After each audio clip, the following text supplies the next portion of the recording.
Hello and welcome to the 21st Century Work-Life Podcast. I'm your host Pilar Orti, and this is the first of 3 episodes in the mini-series How the World of Work and Our Attitudes to Work Are Changing.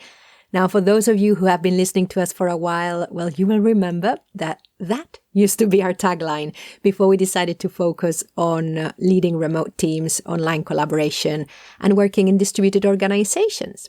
Oh, and when I say we, I mean the company behind this show, Virtual Not Distant. You can find out everything about us over at virtualnotdistant.com. So this series covers 3 different surveys that have taken place over the last couple of months. So that's September, October 2020. And they are asking employees and business leaders about what has changed because of the COVID pandemic. This is mainly knowledge workers, but not only.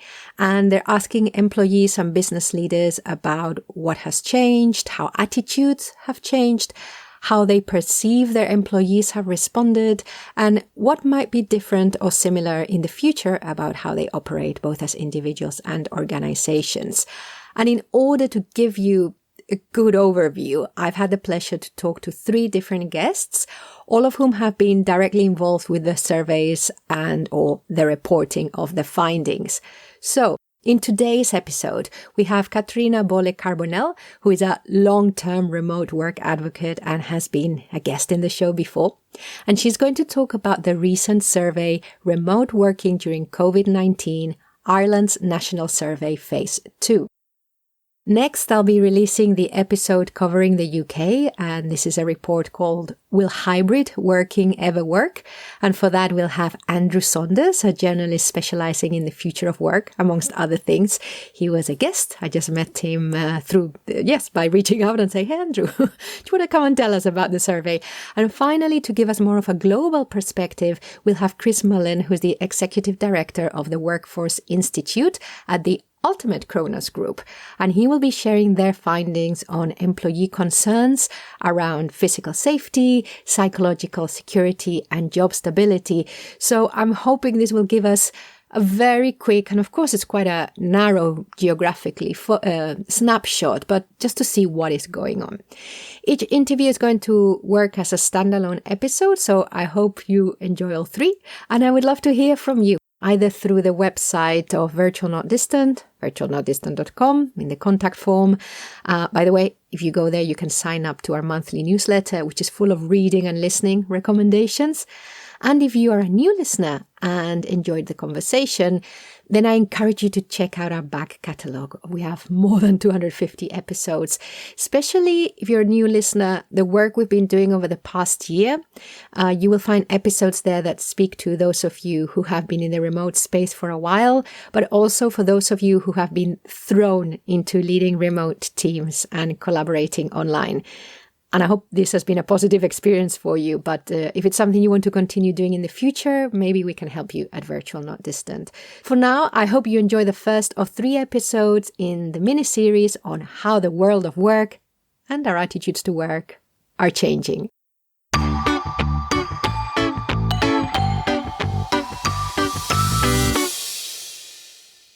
Well, today to talk about a recent survey about remote working during the time of COVID is the wonderful Katrina Bolle-Carbonell, who's a founder of NetNigma, and she's been on the show before. So welcome again, Katrina. Thank you for having me again. You were involved in a recent national survey in Ireland, which has the title of Remote Working During COVID-19, Ireland's National Survey Phase 2. And the work was carried out with the support of the Whitaker Institute, NUI Galway, and the Western Development Commission. And how did you get involved in this, Katrina? I started working with them towards the end of the development of Phase 1. So Phase 1 was, they started to work in April. So when I say they, it's the Remote Work Task Force led by the Western Development Commission. A member of that commission is Professor Alma McCarthy, with who I work at NUIG. And I came in order to support them with the data analytical work. Nice. So there was phase one, which was carried, that must have been really interesting. We'll talk about later about the difference, because I think it's really interesting that there was a phase one earlier on. And then we are recording today. It's the 10th of November, but this is from October 2020, the survey. Well, we said it was carried out in October. Who did it involve? Who was surveyed? So we asked people who live in Ireland to answer the survey. We do have also answers from other countries because, well, the survey went out via social media, but we excluded respondents who are not currently living in Ireland. The survey link was sent out via Twitter and I think other channels. So that's why it reached a wider audience than just within the borders of Ireland. Oh, excellent. I wasn't aware of that. That's really interesting to know where people engage with the survey also. And what were the key findings for you? For me, one of the key findings was that most people want to work remotely. So it's not that people want to stay in the office and, prefer to be away from home, but that most people actually would like to work remotely several times per week. So it's not just once in a while. Like so far from the survey, what we know is that more than 50% of people, they have experience working remotely once in a while. So for example, you have to go to the dentist, so then you stay at home because your dentist is near your home and you just fit it in better in your day if you do it like that. So that's the experience people have. And this is the same for phase one and phase two. But one of the key findings is that most people don't want to be in the office 5 days per week. I think also interesting because within the remote work community, there is this discussion about remote work being actually working from wherever you want. But that I think is not important for most people, at least not at this current stage. Like currently most people, they want to live in the town where they're also employed so that they can go into the office once per week or once per month in order to meet people, in order to have this kind of old way of social interaction. I think that's one of the key findings.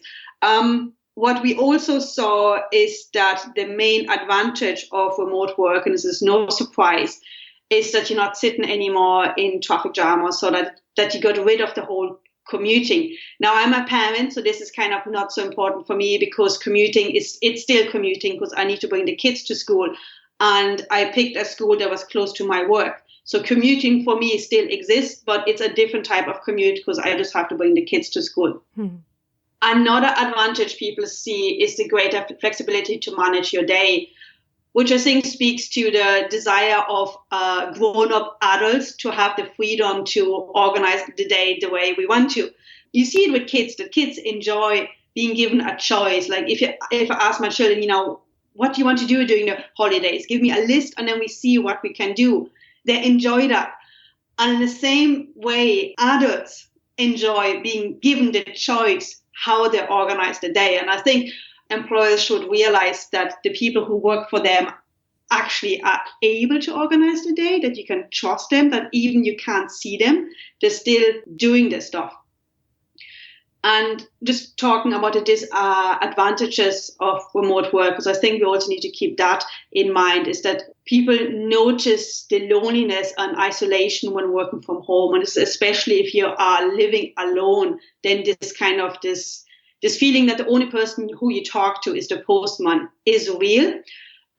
In phase two, people also feel that they have more problems staying motivated.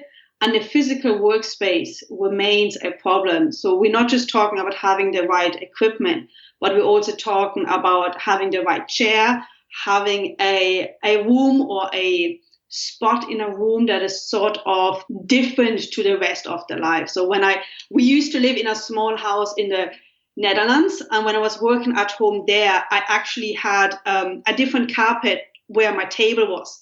So it was still within my bedroom, but I made a physical, visible difference between where I'm working and where I'm not working. And that helped me. And I think that is what people mean when they say that they don't have physical workspace. They have no area in the house or in their room that is cornered off from life.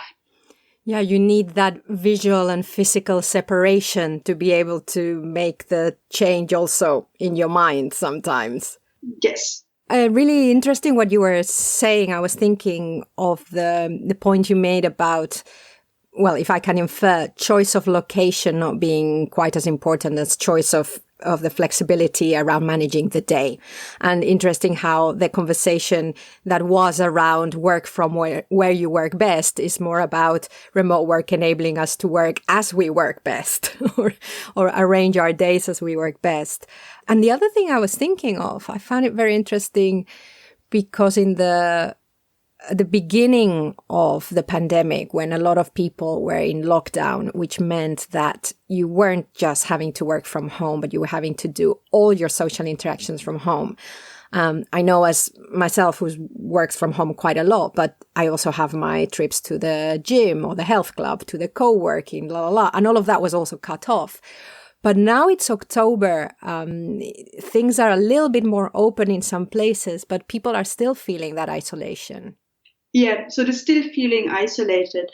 But I think this is also related to that during the first wave within Europe, because it was all new, companies, also employers, were doing a greater effort to reach out to people. One of the differences between phase one, which was end of April, beginning of May, and phase two is that we had a question that asked people how much do you agree with the statement that a company makes you feel part of a team? And in phase one, 41% of respondents strongly agreed with the statement. And this dropped to 27%. So most people still agree or kind of are neutral towards that stance. So companies are still doing a good enough job making employees feel like they're part of the team, but they're not exerting anymore the same effort than during phase one. So there's a more kind of like people now have to find their own ways to feel the community around them, which then goes to the topic of you feeling lonely, because if you want to engage with somebody, you have to do that step. It's not anymore your employer that motivates you to do that step. That is fascinating, and that is such an important thing to be looking out for, because you're right in that, okay, we knew we needed to pay attention to our people, but everything now is normalizing. And if we start to look into 2 or 3 years down the line, for many companies who will keep some kind of remote work, we can't forget about that. We can't stop making that extra effort as an organization to make sure that everyone still feels connected. And listeners, anyone who's interested, we did a whole series on connection and disconnection in remote teams before the pandemic, because this was already an issue and probably a smaller one. So do check that out. We'll put a link in the show notes. I find that it's not something that I never. That was an interesting question. The how much did you feel that you were that the company was still helping you to stay connected? If I may paraphrase that question. Anything that surprised you from the survey? I'm not sure if you could really say surprise, but there's only a minority of respondents, and it's the same for phase one and phase two, who have a preference to only be working in co-working or some kind of work sharing location. This is especially important for the Western Development Commission. The task of the Western Development Commission is to develop the western region of Ireland, where there was in the 1990s, there was like weak infrastructure and a decline of population. So over the past 20 years, I've been trying to get people to stay within the West, which is a beautiful region to live. Like it's the quality of life here, I think, is very good because you have so much nature and you have so many abilities to just go out and enjoy the weather, no matter if it's raining or not. So one of the things the Western Development Commission is pushing right now is hubs. So this is just government-sponsored or government-financed co-working spaces in villages throughout the West. And that's why they would have liked to see that more people want to work in a co-working place. And I know people who don't really like working from home because of the loneliness, I assume. But the data showed is that most people actually would like to work, or there's a preference to combine working from home with the on-site or working from home with a co-working place. So this is interesting. It's interesting because the whole co-working conversation has been lost, obviously, because we didn't have access to that. So it's either been we were working in the office or now we're working from home. And yeah, I wonder whether whether that's been on people's radars. I mean, of course, we don't have the data and I can only hypothesize why. That's interesting. Have you got any thoughts about what might be behind that? One thought is the choice of words. So in the survey, we're asking for work sharing or hub location. And if you're not familiar with what the word hub means or how does a hub actually look like, then you don't really, you don't know what it is. So would you say, yes, I want to only work in a place that I'm really unfamiliar with? You know what an office is, and you can't really imagine what a work sharing place is. So you might imagine that a work sharing place is just like an office. So then why work in a work sharing place if you can also work in an office? So I think there's some unfamiliarity with the terms. The same with the term remote working. It's people now know what it means. But 6 months ago, remote working could also mean working on a remote island, like just being in a remote location, not being separated from an office location. Yeah. So I think that is one reason why we see a very low percentage of people who only want to work in a work sharing place. It's also if you're, depending on the type of work you do, you actually want to be isolated from others in order that you can concentrate and that you can do at home. Assuming you have no kids at home or nobody else who can disturb you at home you can concentrate. I hadn't thought of that also, the terminology and the experience of those places also. Something that I was very interested in was when respondents were asked if they would consider relocating to another location in Ireland due to their experience of remote working since COVID-19. 23% said they would consider relocating and 16% said they may consider relocating. And I have to say, I like this because I think I like that the experience of being able to, in this case, work from home mainly means that we start to think about, again, the agency and the choice of where we live. It starts to become a choice and we can say, okay, well, I'm living here now, but actually, if I could work from home, then where would I like to live? What were your thoughts around this question? The idea behind that question, it goes back to the housing crisis in Ireland. So there's a low supply of affordable living in the cities where the jobs are. So if you think about Ireland, of course, most people think about Dublin, where there are major tech companies. But living in Dublin is very expensive. So if you would be working in Dublin, you will most probably live outside of Dublin, which means you will sit in a traffic jam. It's not good for your work-life balance. And then there's a lot of areas that are sparsely populated. There are rural towns that don't have many families living in there.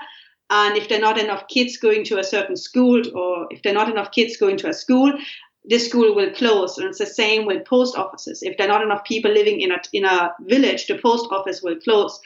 Now, the post office here in Ireland is important because you also get your pension from there. So people still use cash a lot, especially elderly people. So they need a post office in order to get the pension, in order to do their groceries.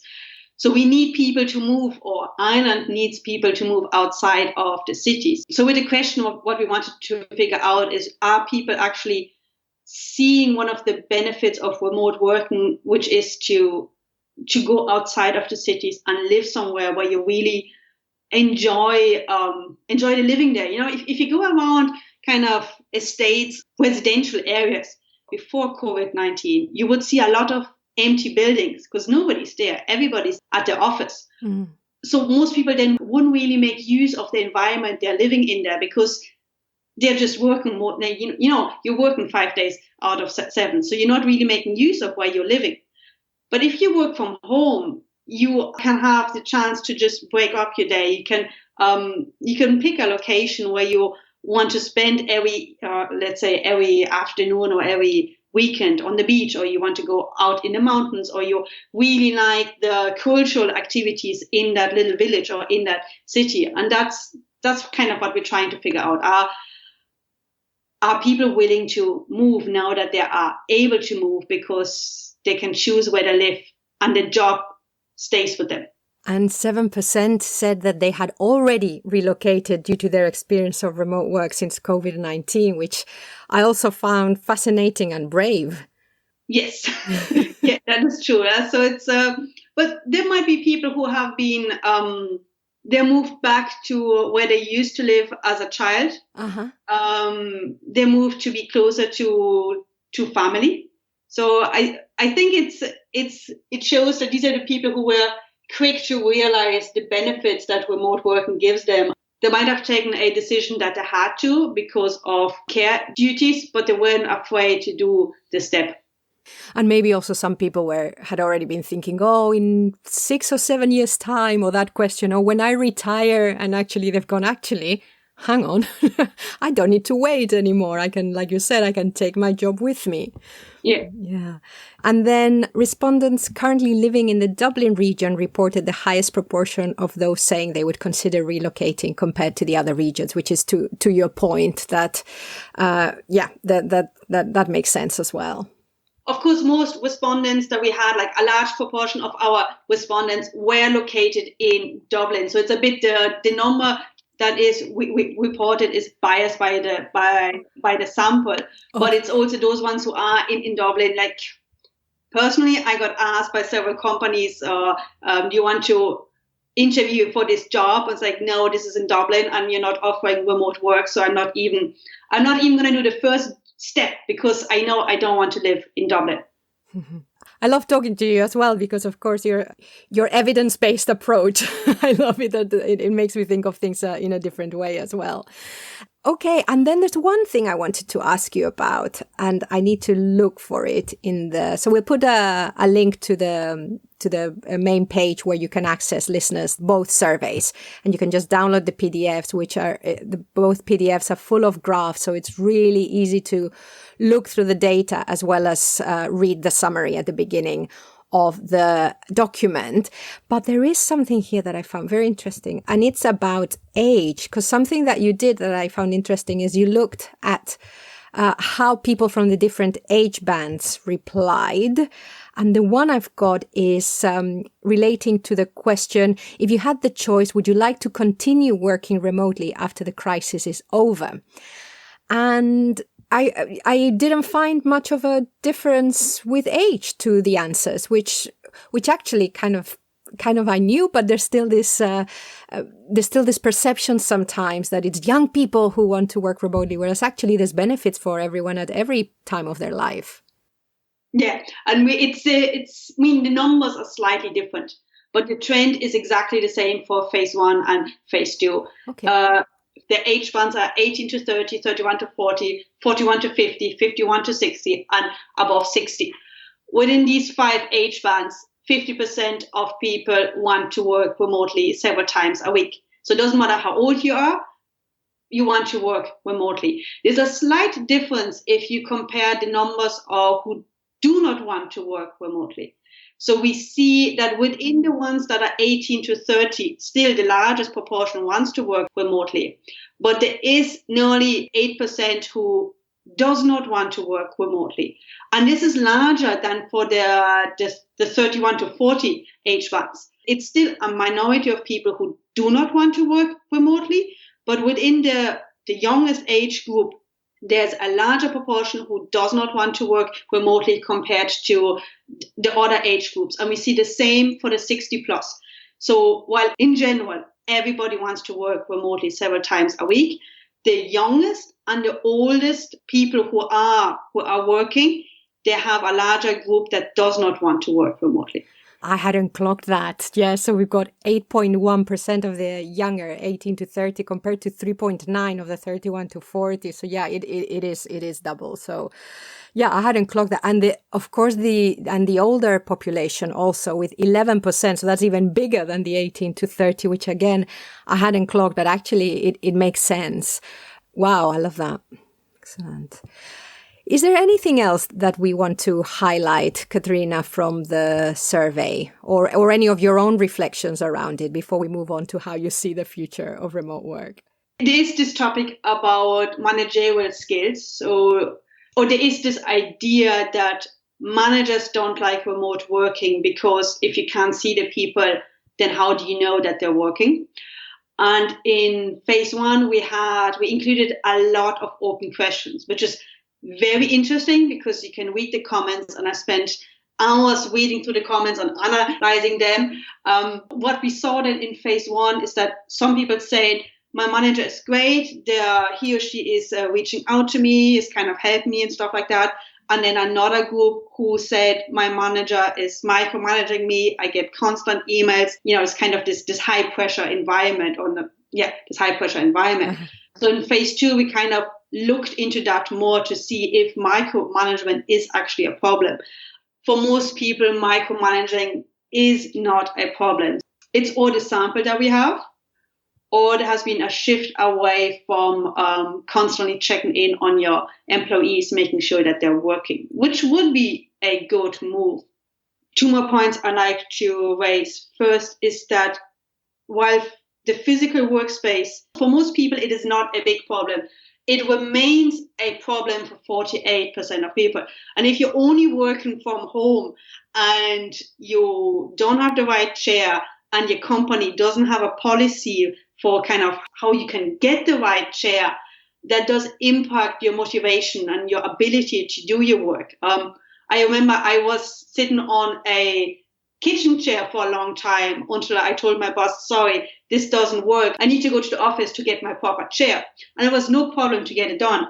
But there is no policy or there's no information from HR telling us that if you want to go to the office to get your chair, to get your computer, to get your big screen, that you can do this. So you need to have the initiative in order to get the tools that you need. So physical workspace remains a problem, even if it's a small problem. And it's a small problem to solve also. It's not that difficult to just order the right equipment for your staff. It costs money, I agree with that, but it's easier than training. And so the second thing I wanted to mention is that in phase one, I clearly saw that certain professions suffered more from the sudden move to working remotely. So there are certain job roles that required some form of training or restructuring of the job in order to be done at home. For example, a lot of the work with students where you are working one-to-one with students, that was difficult to do online because of privacy concern. So the teachers would call the student, but because they only had the private number, they didn't want the student to have access to the private number. So if the student didn't pick up, then the student had no way to call back to the teacher. So for those students who needed support, for example, in reading or writing or English, they really suffered during phase one. And the same way the support teachers suffered because they couldn't do their job properly. I hadn't thought of that, of course, looking at because of course all the professions, even for the knowledge worker, had different degrees of remote adaptiveness to find for lack of a better word on my part, and things like the privacy of the people you need to be interacting with and your own privacy. I hadn't thought of that as well. And can I just going back to the point around management, because I think that also surprised me positively surprised me, the fact that, yes, that micromanagement was not a problem. And to hear you say that it was an issue in phase one, but now less so, I think that just it goes to show that people have adapted and that people can adapt to the online space. So, yeah, so that was interesting. May I interject there? Because yes. So in phase one, we didn't have a question, is micromanaging an issue? But some respondents chose to flag this as an issue in open-ended questions.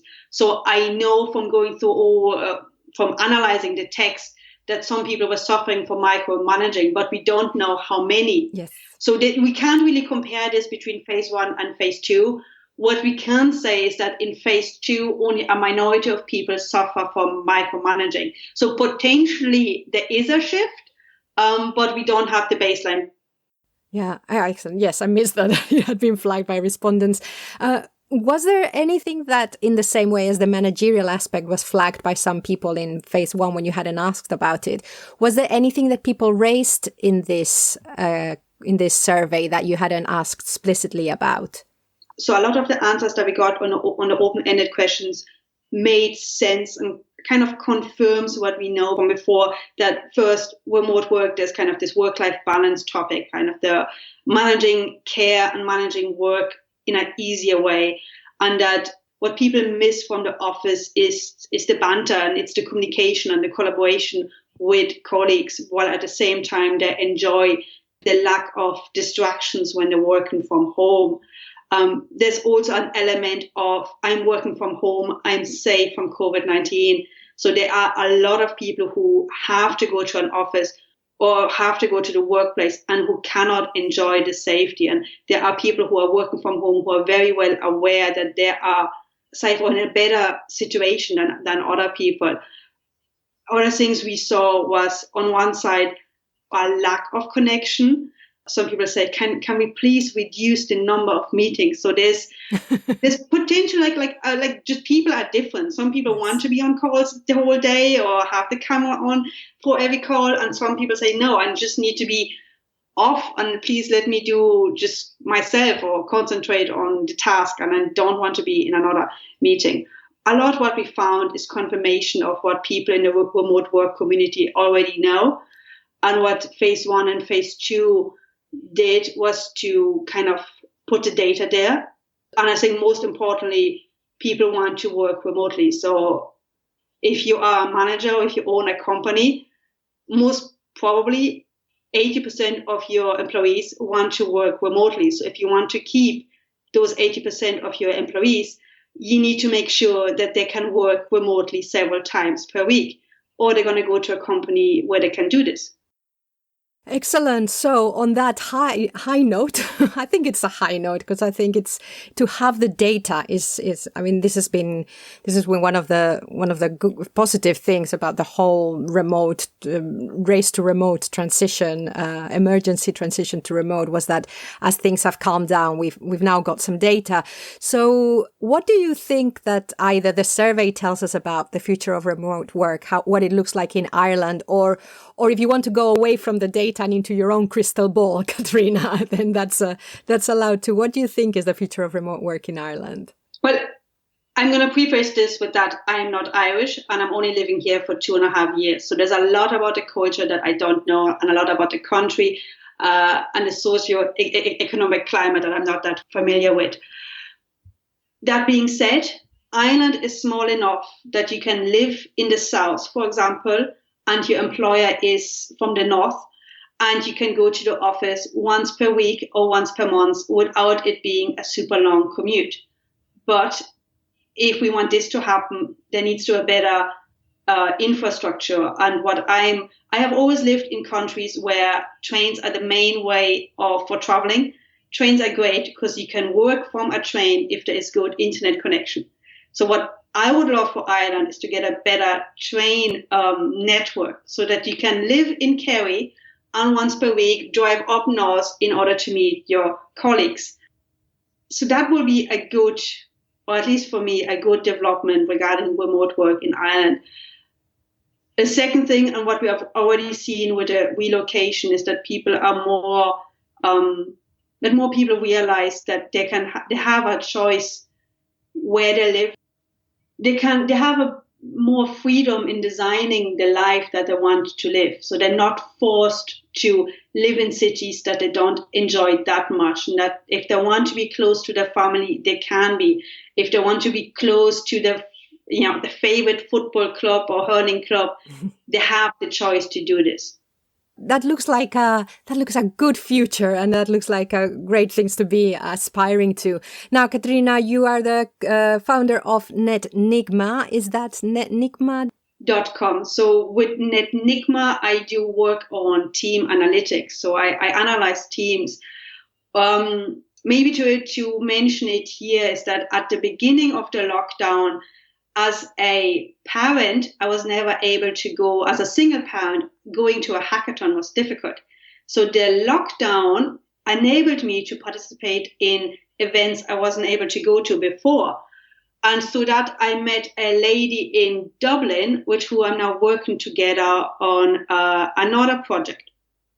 So with Tanya, I'm building a company or a project around human matter, where we're trying to find solutions to put the human back in life, which goes back to what we mentioned at the really beginning about feeling connected and feeling disconnected. So this is kind of the red thread throughout all of my projects, how to make sure that people feel connected with each other and that they're living a life not just controlled by technology, but where they have the agency. That is such an amazing thing to reflect on also, that because everything moved online, you were able to find someone that actually and attend certain events that gave you access to people that otherwise it just wouldn't have been practical or easy to meet. So delighted to hear that. I didn't know that. So yay, I found something out. So you will keep doing your newsletter, which is an amazing condensed summary of a couple of academic articles that you come across. How can people subscribe to that? So yes, I continue that. Of course, the plan was to do it once per week, but then life happens and it's... That's very ambitious. Sometimes you just really don't find things that are inspiring to write about. And then I want it to remain fun, so if there's nothing to write about, it's just going to take longer for the next one to be published. So you can subscribe to it by going to netnigma.substack.com. Excellent. I do recommend you check that out. Of course, we'll stick the link in the show notes, and I do look forward to them. And I know what you mean about it's best just to wait until there's something that's worth looking at in depth and sharing rather than feeling forced to it. So yes, listeners want to connect with you. We've sent them to NetNigma and of course Twitter and LinkedIn. Twitter is the place where you can find me the easiest. Excellent. Well, thank you very, very much. And thank you very much to the Whitaker Institute, NUI Galway and the Western Development Commission. And of course, Katrina, for being here with us and just talking through the main findings of the survey. Thank you, Pilar, for having me again. I always enjoy our conversations.